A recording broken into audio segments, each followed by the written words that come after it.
நமக்குன்னு ஒரு ஓட்டம் இருக்குல்ல, நம்மளுக்குன்னு ஒரு அழைப்பு இருக்குல்ல, நம்மளுக்குன்னு ஒரு தரிசனத்தை ஆண்டவர் வைத்திருக்கிறார்ல, நம்மளையும் தேவன் பிரித்தெடுத்தார் இல்லையா, நம்மளையும் தேவன் தெரிந்து கொண்டார் இல்லையா, நம்மளையும் தேவனுடைய ரத்தத்தினால கழுவி நம்மளை சுத்திகரித்து இன்னைக்கு வச்சிருக்கிறார் இல்லையா.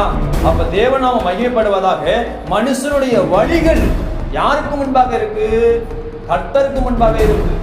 நம்முடைய வழியை தேவன் அறிந்திருக்கிறார், நாம் போகிற பாதையை அறிந்திருக்கிறார். நாம் என்ன சிந்திக்கிறோம் எனக்கும் தெரியாது, உங்களுக்கும் தெரியாது, தேவனுக்கு தெரியும்.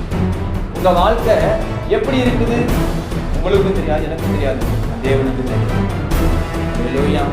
ஒரு இடத்துக்கு நம்ம வேலைக்கு போறோம், ஒரு இடத்துல வேலை செய்யறோம், அந்த இடத்துல நம்ம வாழ்க்கை எப்படி இருக்கு? வேலை பார்க்குற இடத்துல நம்ம வாழ்க்கை எப்படி இருக்கு? ஒரு வேலை பார்க்குற இடத்துல நம்முடைய தரம் எப்படி இருக்கிறது? ஒரு வேலை பார்க்குற இடத்துல நம்முடைய பழக்க வழக்கங்கள் எப்படி இருக்கிறது? ஒரு வேலை பார்க்குற இடத்துல நம்முடைய சுபாவங்கள் எப்படி இருக்கிறது? நம்முடைய பேச்சு எப்படி இருக்கிறது? நம்முடைய நடக்கை எப்படி இருக்கிறது? யோசித்து பாருங்க. ஒரு வேலை பார்க்குற இடத்துல நம்ம வாழ்க்கை எப்படி இருக்கிறதுங்க? ஒரே ஜாதி தான், ஒரு வேலை தான் பார்க்குறோம், அந்த வேலை பார்க்குற இடத்துல என் வாழ்க்கை எப்படி இருக்குது? என் பேச்சு எப்படி இருக்கிறது? என் நடக்கை எப்படி இருக்கிறது? நம் வழிகள் கர்த்தருக்கு முன்பாக இருக்கிறது. இந்த வழிகள் கர்த்தருக்கு முன்பாக இருக்கிறது. நம்ம நினைக்கிறோம் நம்மளை தடுக்க யாராலும் கூடாது, நம்மளை தடுக்க இந்த உலகத்துல கேள்வி கேட்க யாராலும் இருக்காது, முடியாது அப்படின்னு நினைக்கிறோம். நம்மளை படைச்சு உண்டாக்கின ஆண்டவர் நம்மளுக்கு முன்பாக நிற்கிறோம்.